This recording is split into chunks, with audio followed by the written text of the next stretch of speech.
Hello, welcome to Relationship Alchemy Live. Today we're going to be talking about growth is better than perfect, practices to cultivate self-growth. Most of us want to be better people, but it can be hard to start.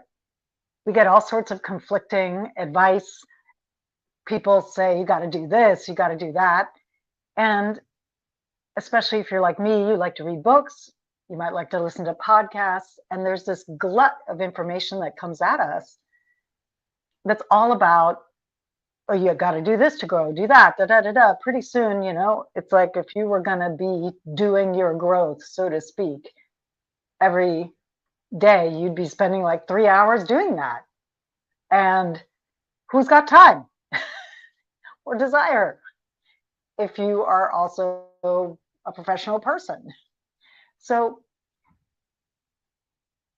drop a hashtag live if you are watching live, and let me know also if you're watching the replay. Let me know if you're catching this on the replay. And my internet at this hotel is kind of janky, so I have fingers crossed that this live stream is going to work today. I would love to hear from you that you're able to see me and hear me. I want to confirm that that's true. So if you're here live, please let me know that you can see me, that you can hear me. So today I'm going to be covering practices for self-growth. And I've been working on my own growth really for 30 years and facilitating other people's growth for over 20. So I have a lot of practice in this arena, and I've done all the things not to do. I've done the things that are great. So I just wanted to share some of my best practices that I've seen through supporting people for over 20 years. And I'm Marie Elizabeth Molly. I call myself a relationship alchemist.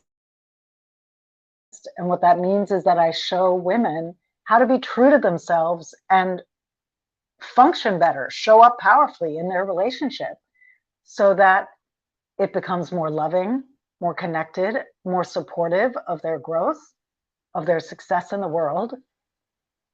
Again, if you're watching live, let me know in the comments. And if you're watching the replay, also let me know that.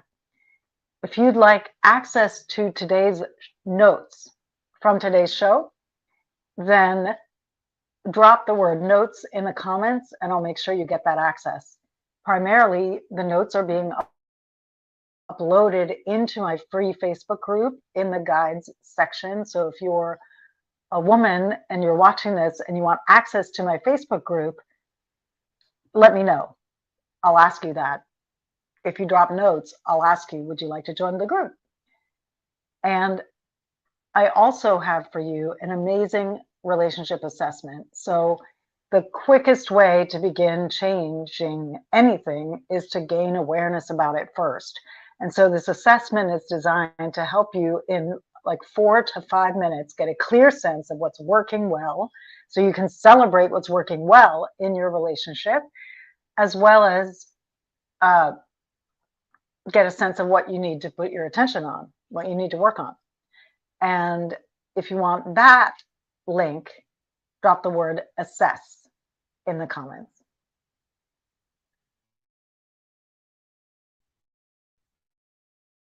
All right, that go away. There we go. So I'm going to come over here to the comments and see who is live. Again, if you're watching live, let me know. But I'm going to jump in and get started. And again, pray. If you're watching live, would you let me know if you can see and hear me? Because the internet at this hotel is intermittent. So I actually have no idea if you're able to see and hear me or not.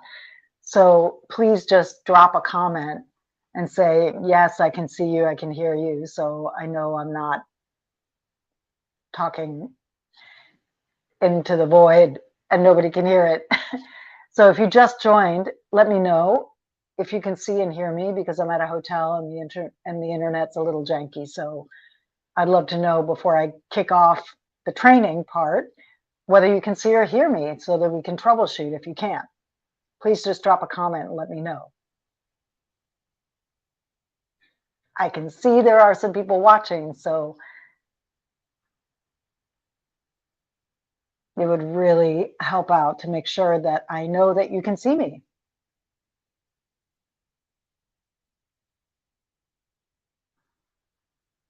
Okay, well, nobody's chiming in, so let's say a prayer for me. So, all right, so again, it can be hard to sift through all the info that's out there around different practices, different attitudes, different things you need to believe in order to heal and to grow. And a lot of the stuff that's out there is designed a bit more as a band-aid than as something that really helps you grow. It's designed to have you be more comfortable in your particular situation. I wish I could remember who said this. One of my coaches said this, and one of my many coaches said this, and it always stuck with me, which is, you don't want to, you're not trying to become a better caterpillar, right? So when the caterpillar goes into the cocoon, it completely dissolves. It thinks it's dying. The caterpillar thinks it's dying. And it completely turns to liquid.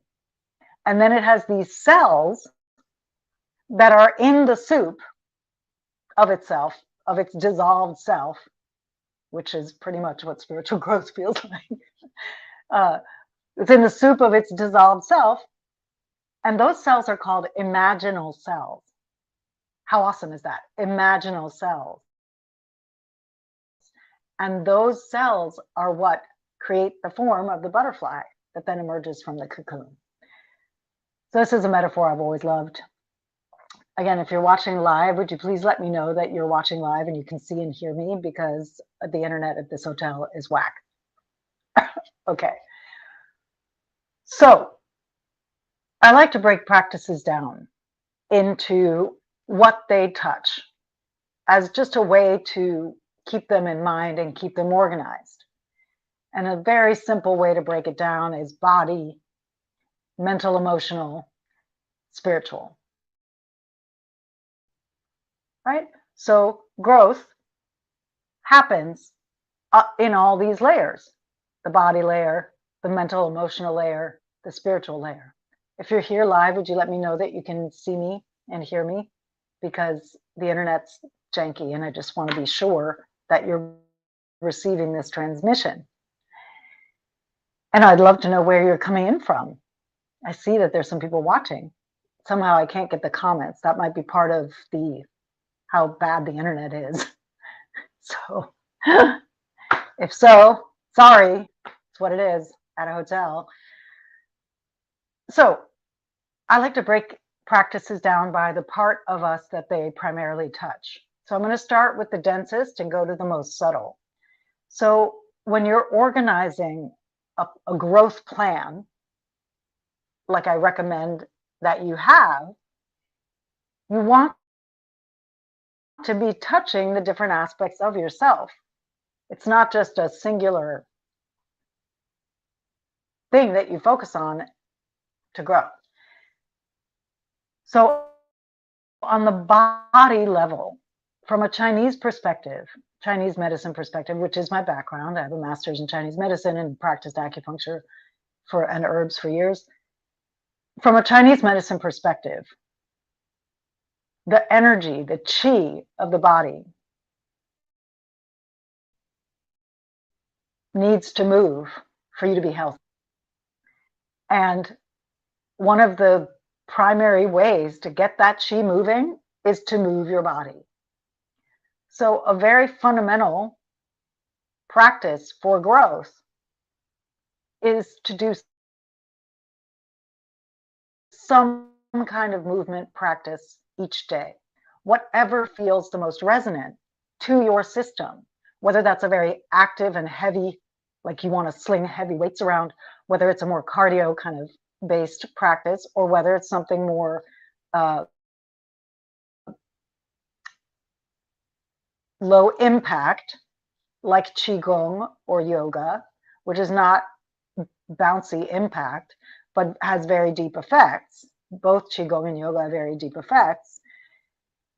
Dancing is another great one, but really anything that keeps your chi moving, because here's the secret.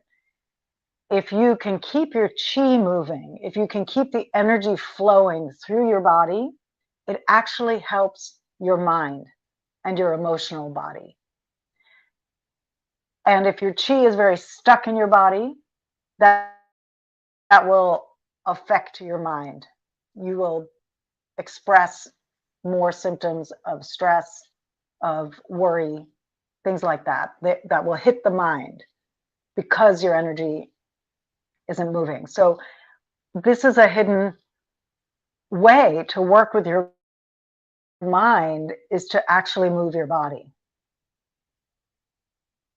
and keep your body free flowing, making sure that your energy is moving, that you're having enough sexual and sensual connection as well, that you're keeping your energy moving in that arena, that you're having enough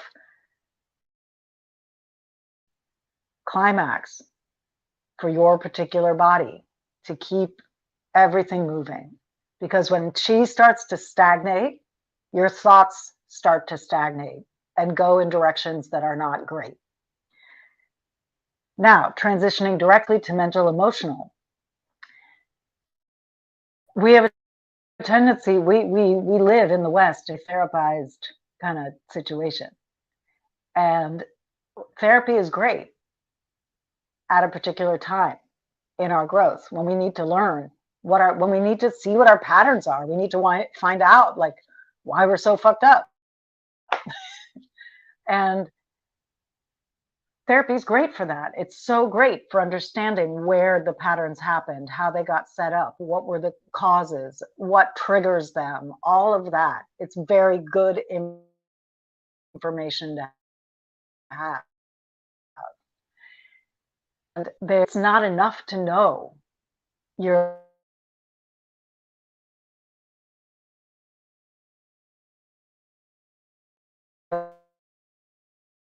triggers, to know your patterns, to know, yep, there's that internet issue.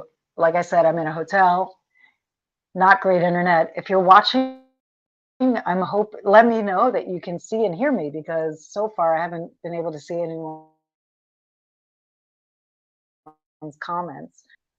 It's great to have awareness about what your patterns are and what triggers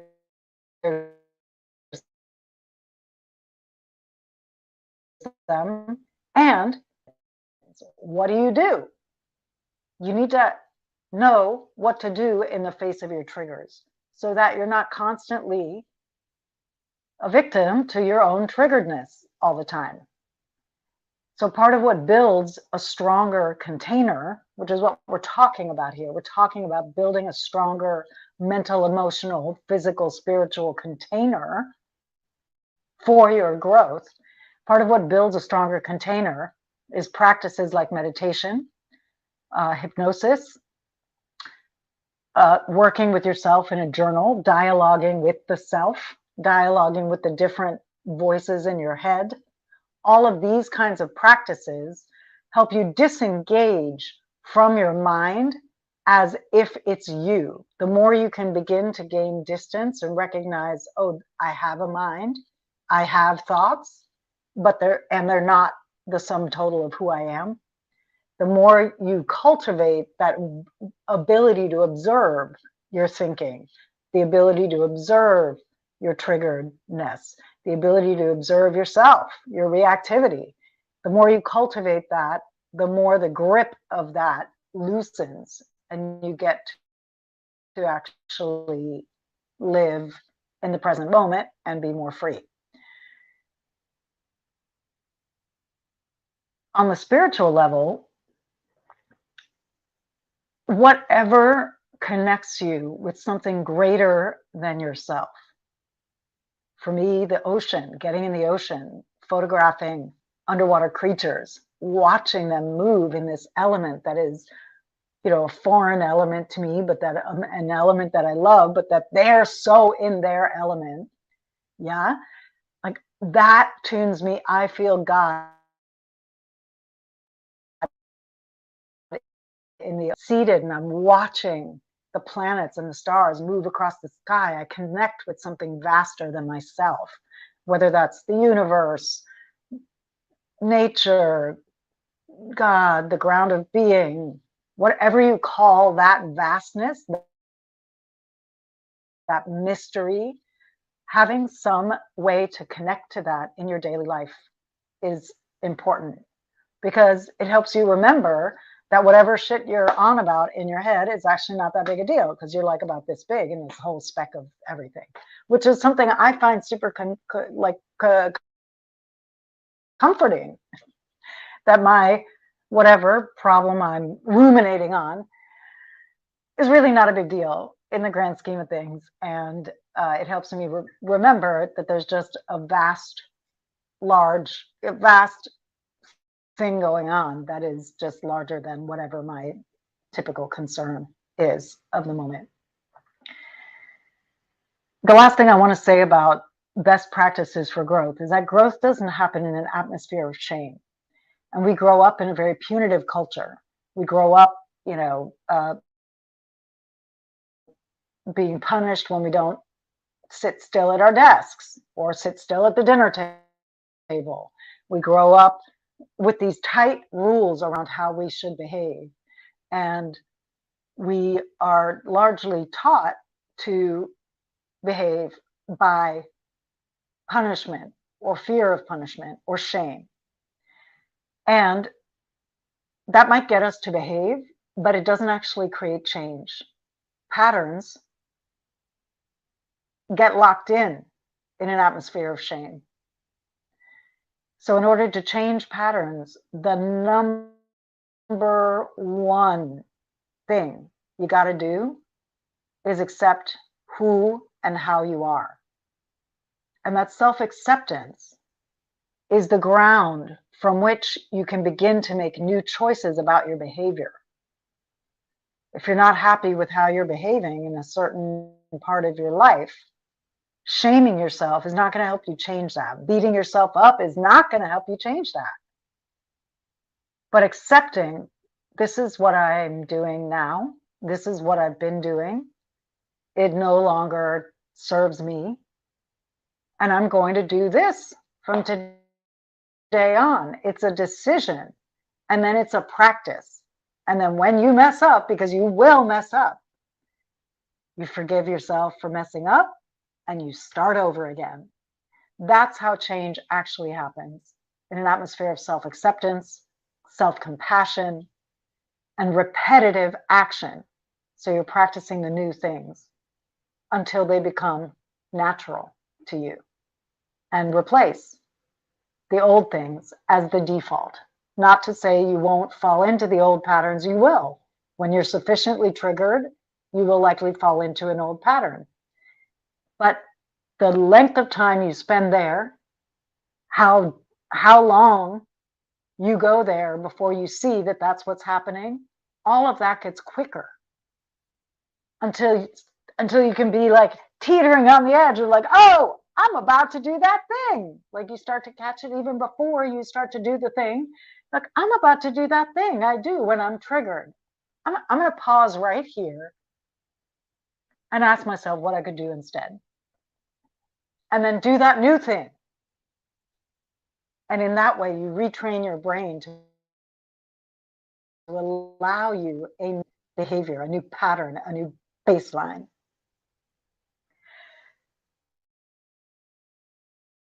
So I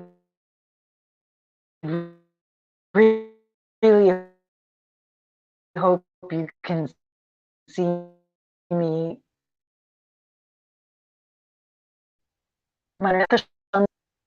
and take my awesome relationship alchemy assessment Type assess in the comments. That's spelled AS.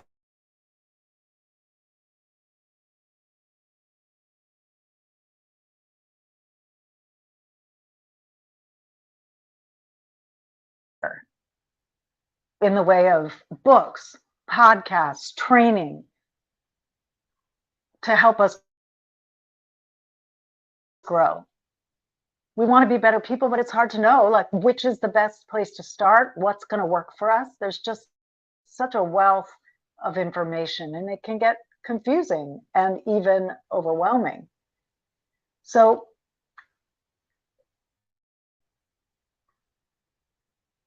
in this video, I'm covering key practices for self-growth, years of my own growth path and over 20 years of facilitating growth for other people.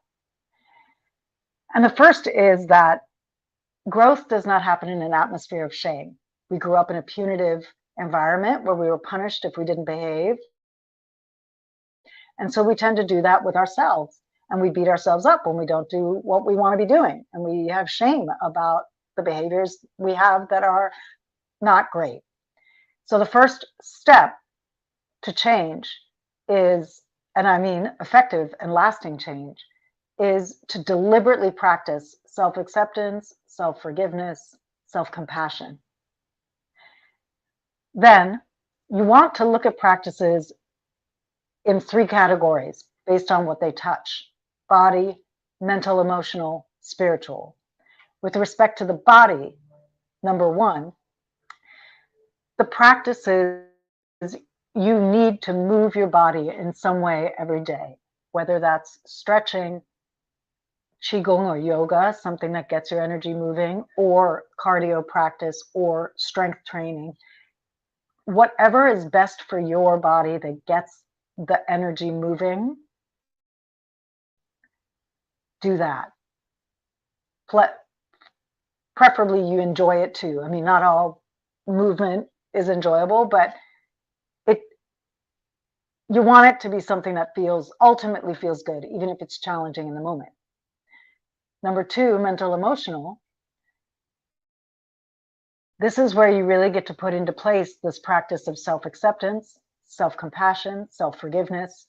As you try new things and you mess up, don't always behave the way you want to behave, watch what the narration says in your head.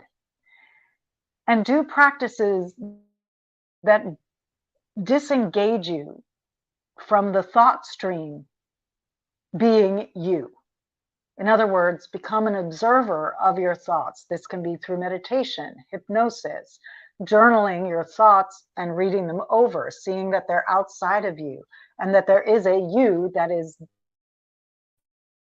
other than your stream of thinking. When you can gain a witness perspective with respect to the content of your own mind, that is a huge step to change, freedom, being able to make new choices in your life, all the good things. And the third is your spiritual life. Whatever connects you with something greater than yourself. For me, it's the ocean, it's being out in nature, it's seeing the night sky, ways that I connect with the vastness that is beyond the habitual narrow concern of my own thinking. If you're a church person, then go to church. So anything that connects you with something bigger than yourself and reminds you that this thing that you're hopped up about right now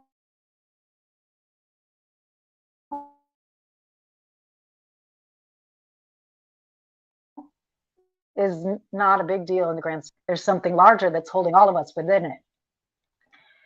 Now, for the sake of my short video, I'm going to recap again because of that internet blip. Here we go. Recap.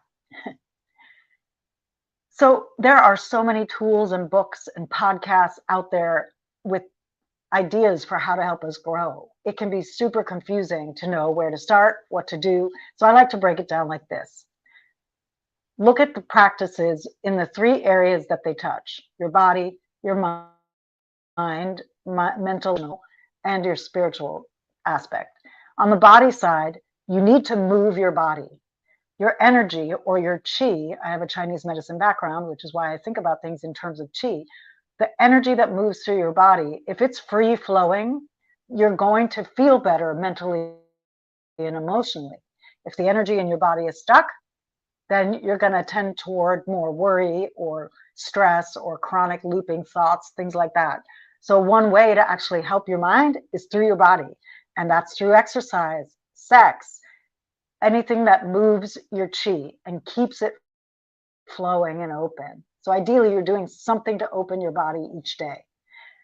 Specifically with mental and emotional things, you want to learn how to gain perspective on your thoughts, recognizing that you have thoughts, but you are not your thoughts. This can be done through meditation, hypnosis, training. Those are the main, really, the ways that you gain and train your witness perspective with respect to your own thinking. So I suggest having some kind of mindfulness practice that brings you into the present moment and has you see your thoughts out in front of you or wherever they're located for you. And then the third spiritual aspect is to connect with something larger than yourself, whether that's nature, whether that's God in a religion, if you have religion.